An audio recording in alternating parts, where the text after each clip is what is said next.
On en vient au dossier de cette édition qui porte justement sur l'engagement de plusieurs centaines de femmes. Nous sommes à Faramana, province du Ouai, région des Hauts-Bassins.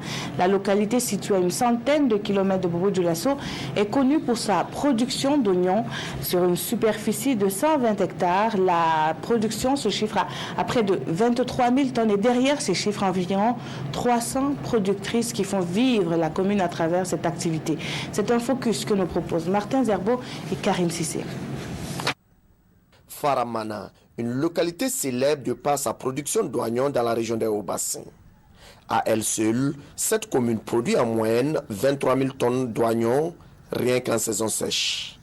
Et les femmes sont les plus impliquées dans la production de l'oignon. Elles sont plus de 300 à exploiter une superficie de 120 hectares. Pendant la saison sèche, facilement les hommes attribuent des terres aux femmes pour la culture de l'oignon.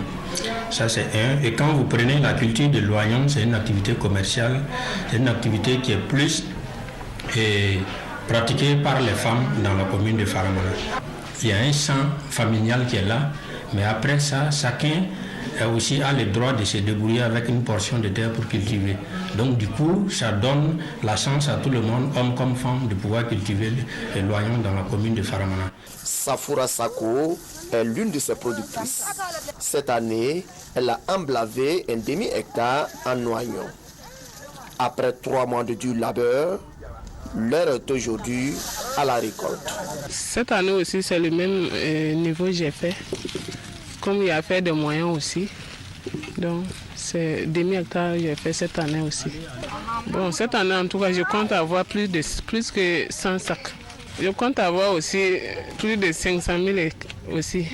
Un peu plus loin, Tundalo Konaté et quelques membres du groupement Lanaya sont de plein pied dans les travaux d'entretien de leurs champs. Tandis que certaines s'affairent à l'arrosage, d'autres arrachent les mauvaises herbes.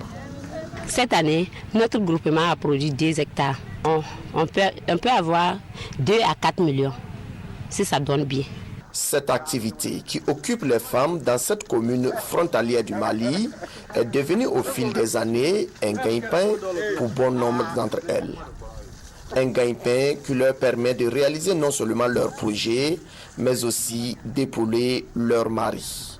Avec la culture d'oignons, j'ai pu aménager ma maison. Ce n'était pas en ciment. Donc j'ai mis du ciment. On a eu à payer des moutons pour garder ça à la maison. Et bon, il y a les besoins qu'on avait besoin dans la maison, comme les chaises pour installer dans la maison, les armoires pour saper la maison. On a eu à payer tout ça. Si pour les scolarités des enfants, on arrivait à payer tout ça aussi.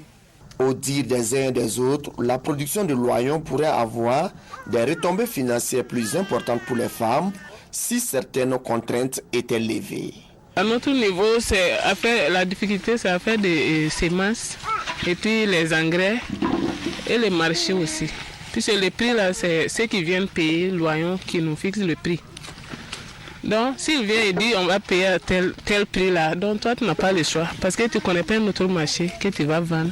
Le gouvernement a construit un comptoir d'oignons dans la commune de Faramana.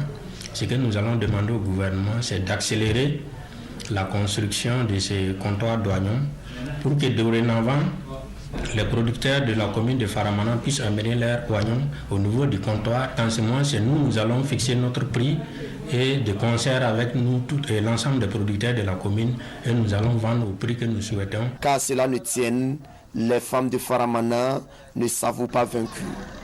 Elles disent être déterminées à continuer la production de cette spéculation qui représente une véritable mine d'or pour elles.